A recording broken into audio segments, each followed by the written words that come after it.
Hello, everybody. Welcome to day 18. I wanted to have an opportunity to practice some restorative yoga in a chair position because sometimes when we're at work or we just need a little pause moment and we're not able to fully grab all of our things, our blankets, our bolsters, but we can get some great benefits of just sitting in a chair and sort of resetting. Restorative yoga is one of those practices that, they say with a good restorative practice, you can bring the body back and reset, but it's like we're taking a good long nap, which I'm not a napper. I think we've talked about this, but a restorative class can just be a great way to hit the pause button in our life and kind of come back home. So I'm outside, obviously. My neighbor is mowing the grass. I've got some airplane stuff going on. I got a noisy dog who can't breathe in the heat. And there's a lot of these distractions. And, at first, when I decided to come out and record, I'm like, there's too many things going on. But that's just our life. And life is constantly giving us a lot. And so if we can kind of create a sacred space that we talked about last week and not let that stuff come into our experience while we're practicing, what happens is we have a greater capacity when life shows up out there to not let that stuff get into our sacred space, and we can just continue on our path of who we want to be. So I'm hoping you're enjoying kind of the weaving in of the philosophies of the practice in with the asanas. Catch tomorrow's podcast. It'll be, I think it's like 20 minutes, 17 minutes long. And we go through the first limb of yoga, which are the yamas, which is how we interact with the world around us, some of the guidelines and principles. For today's practice, you'll need a pug. No, I'm just kidding.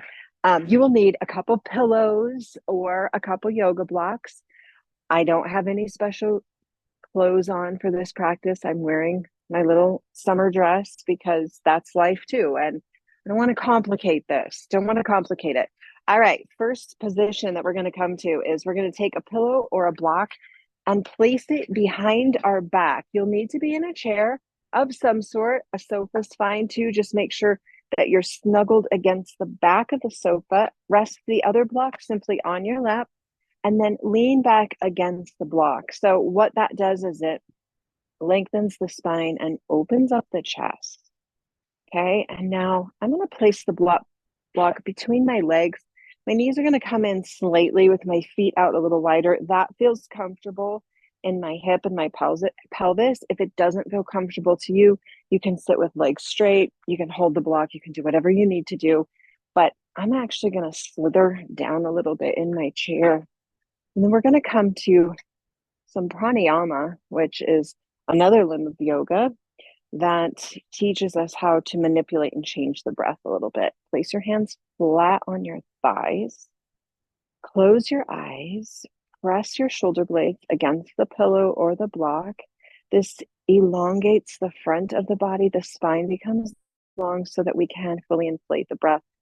Pranayama is the practice of breathing and manipulating the breath in different patterns, different holds, different lengths.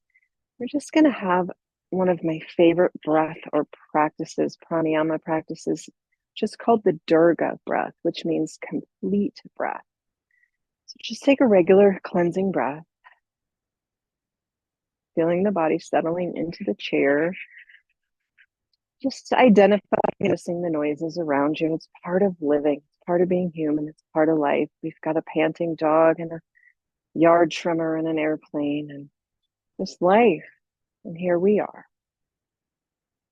A Durga breath is using complete lung capacity. I like to imagine the Durga breath like an elevator. And we're going to start in the parking garage, which is the lowest part of our lungs, our deep pit of our belly. And as we inhale, we're going to rise the elevator up through the parking garage into the first, second, third, fourth, and maybe even the penthouse suite, which will be the top of your lungs. It'll feel like the breath is in your throat. That's a good sign you've completed the breath. And then the elevator comes back down in the same cadence. So we have An equal inhale and an equal exhale. So take one more just cleansing breath. And then on your next inhale, hold the breath up through the low belly, center of the belly, lungs, heart, throat, and then return the elevator back down. Just follow your breath. Should be at least a 4. So parking garage, ground floor, first floor, second floor, penthouse. Exhale back down. You can also visualize a balloon inflating, filling up the lowest part of the lobes of the lungs to the middle part to the high part of the lobes, and then back down. I want you to follow that Durga breath, a complete breath, your visualization. You might bring in a color, you might find the elevator to feel really nice. We'll take 5 of those. Now, the complete breath is eluded for most of us because we live very busy, hectic lives. And so we have a tendency to breathe very short and swift. Our nervous system is on high alert most of the time. We're going from one thing to the next thing. And very rarely do we take these complete breaths. You'll take 3 more. Now, this complete breath has the ability to reset, to calm, to find clarity. 2 more. Big breath. Empty the breath. And another one. Bring it all the way to the throat. And then empty the breath. Drop your chin to your chest. Let the head become very, very heavy here. Take your arms, slip them off your thighs, and just let them hang down by your side. So we create these long levers. Tuck your chin close to the heart. Feel the length, top of the shoulder, the spine. And now swing your right ear towards your right shoulder. And then see if you can trickle your left fingertips down just an inch or 2. Feel that length.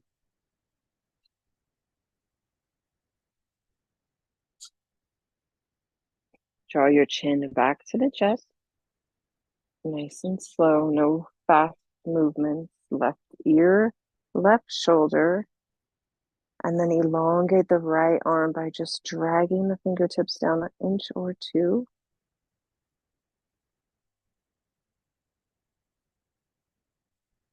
Return the chin to the chest. Place your hands on top of your head. Interlace your fingers like you're bending the elbows wide. You can take a peek if you're not sure what I mean, but weave your fingers together. And then push gently your head down and tuck your chin deeper into the heart. Now we're actually going to take our thumbs onto the bony parts of the skull where it rounds. Those are called our occipital bones. And you're going to pull the occipital bones away from the shoulders and then press down again. We'll do that 2 more times. Thumbs to the occipital, pull, and then press. You should feel a nice stretch here. 1 more. Pull the occipitals and press the head. 2 more breaths. Last breath here. Keep your hands where they're at. We're going to draw a line with our nose up to the sky. Lean back against the block. Splay the elbows wide. Lift the chin and just let your head be cradled in your hands. Opening up the throat. Opening up the chest. If you're outside like me, behind the closed lids, they see lots of color as the sun is above. 1 more breath here. And then straighten your spine. Slip your hands off of your head. That should feel really amazing. Quite lovely. All right, we're going to remove the block from behind us and place both blocks on top of our lap.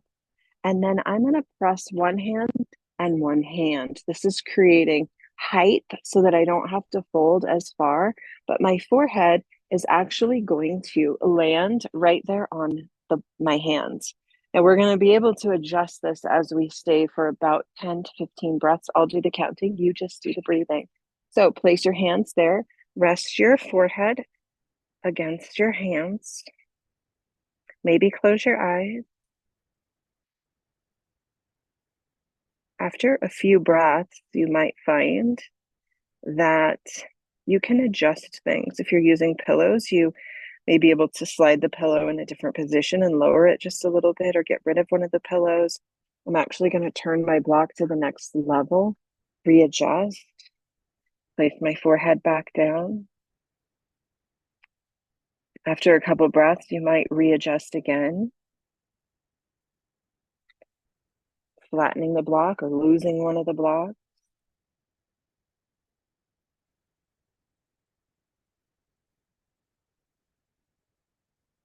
Notice the quietness that comes, especially with the eyes closed.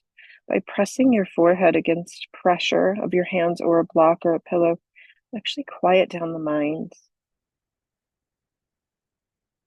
We travel into the heart. In these quiet forward folds, it's a nice time to ask yourself, is there something I need? Listen. Is there something I'm longing for? And we listen.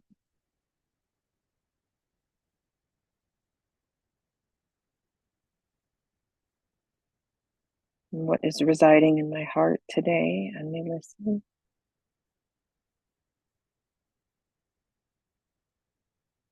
You might find that adjusting once again, maybe losing that top block and just coming to one block. The spine is rounded more, shoulder blades are wide behind you. 3 more breaths here. Quieting down the mind. Not paying attention to any external noise, just listening to the inward noise. 1 more breath. And slowly create the tall spine. Okay, feels nice. Now, we're going to place the blocks next to us, next to our feet. Hands are going to find the block. We're going to lean forward, hinging at the hip crease, letting the hands just rest on the blocks. We brought the floor higher. Look at your heart. Let the top of your head hang heavy. It may reach the knees. It may not.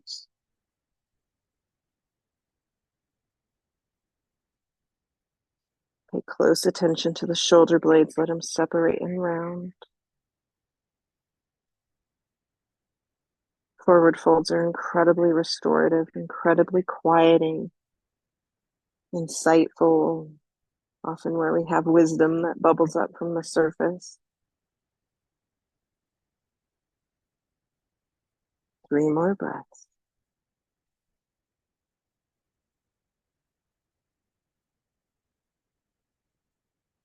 Slip your hands off the blocks and rebuild the spine. Take our block that's on the right side. We're going to move it closer to us, just beyond the right hip. We're going to take the right hand to the block. It's brought the floor up higher. Left arm's going to go up and over, and we're just going to hang here. Okay, if it's too much for your shoulder, you can bring your left hand around to your right hip and just hang here, or let it drape, rest it on your thigh, you pick. We're really getting this big opening and side bend. Actually feels nice in my body to have my left arm draped up and over, creating some space on the left side of my body that feels tight all the time. Eyes closed. You might find that Durga breath, that complete breath, letting it rise and fall. If the mind becomes busy, you can simply come to a count in the breath or an affirmation like I am. Just 2 more breaths.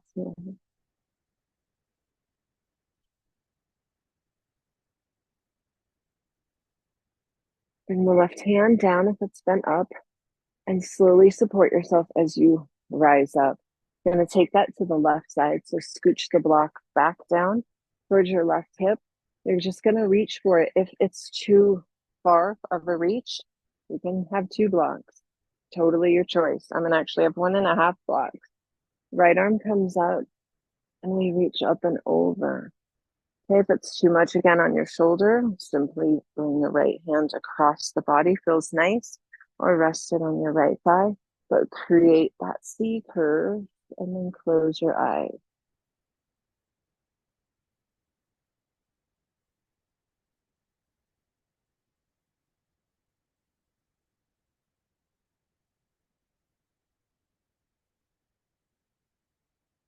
Two more breaths.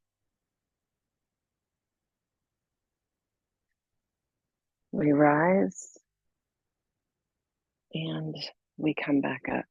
We're actually going to come to a very soft version of eagle, which, is taking a more active posture, weaving it into a more restorative type class. Cross your legs right over left. I'm going to use my block again to bring my forehead to it. We're not going to worry about the arms. We're just going to have eagle legs. This is actually a great sciatic stretch if you have a lot of pain in your back. This is great. So bring your block to your knee, aim your forehead to your block, pull your belly in, round your spine, close your eyes. Once your head is on the block, if it feels secure, just let your arms dangle. This gives that long lever feeling of pulling the shoulders apart. You feel the opening through the back of the body with the legs crossed. If you're not able to cross your legs like you have a skirt on, you can cross at your ankle. You might also reach underneath your legs and clasp your hands, just pinky to pinky or index finger to index finger. They hook together. It feels nice. And we just settle. We have the noise around us, all that external stuff. It's a practice, right? There's things that people have to do on Sundays, like mow their grass, trim their trees. Life is not always going to give us everything perfect. We're not going to have the perfect quiet space every minute of every day. We don't need the perfect yoga clothes or the yoga space. Because in our truth, it is that inward space that we're looking for, especially in a quiet practice like restorative. And so we can truly practice not attaching to the noise, just feeling the body soften. We have 3 more breaths here.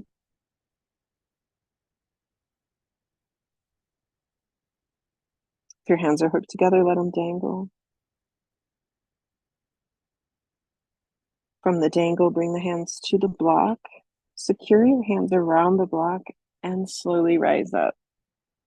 Okay, forward folds, and a lot of them can really make us feel a little bit kind of fuzzy inside, which is really a nice counter to the constant motion that most of us are always in. Left leg is going to cross over the right. Block's going to go back to the knee. Shoulders soften. Forehead's going to find the block. Pull the belly in, round the spine. You can keep your hands on the block if that feels nice. You can also just let your hands drape. You might bring your hands behind you and let your shoulders roll forward. Totally your preference.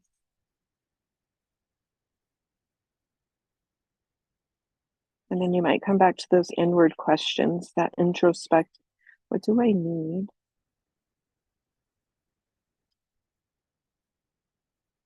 What is taking up space in my heart?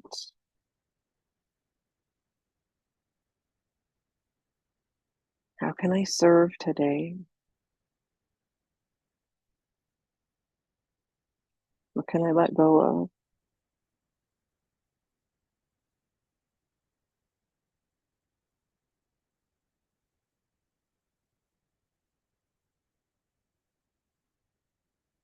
Three more breaths.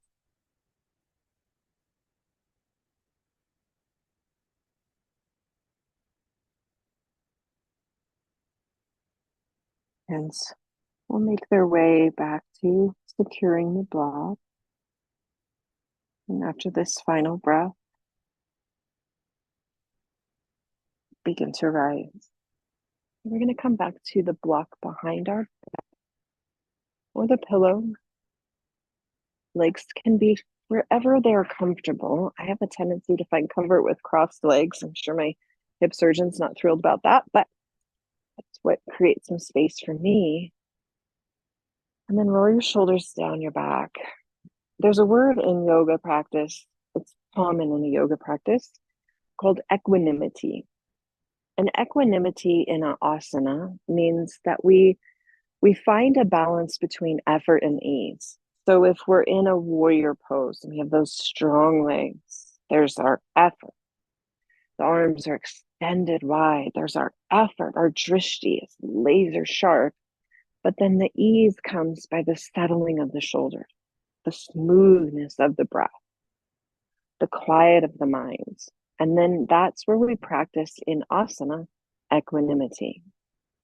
Outside of the yoga space, the mat or the chair, we practice equanimity by having a steady response to life's challenges, neither here nor there, right? Equanimity has that blending of equalness, right? So when we think about a challenge in our life, if we allow it to consume us, the scales tip. If we face the challenge with grace, acceptance,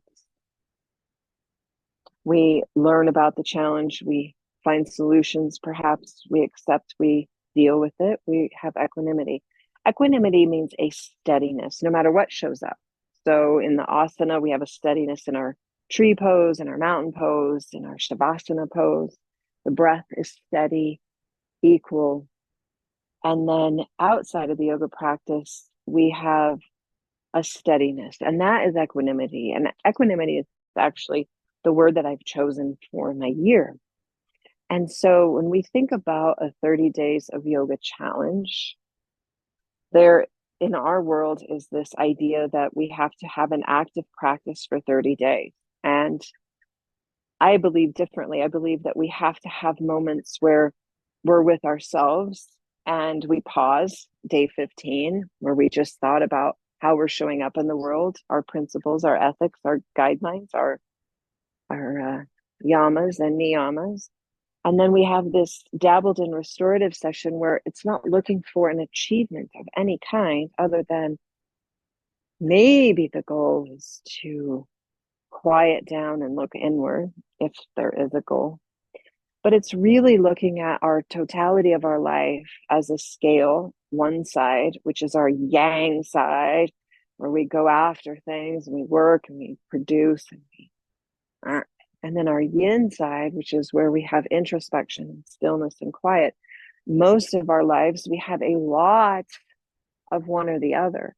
And so a restorative session ish, what I'm calling this is an ish, is a reset. It's a pause. It's a time to bring the scales back to even as we start a new week.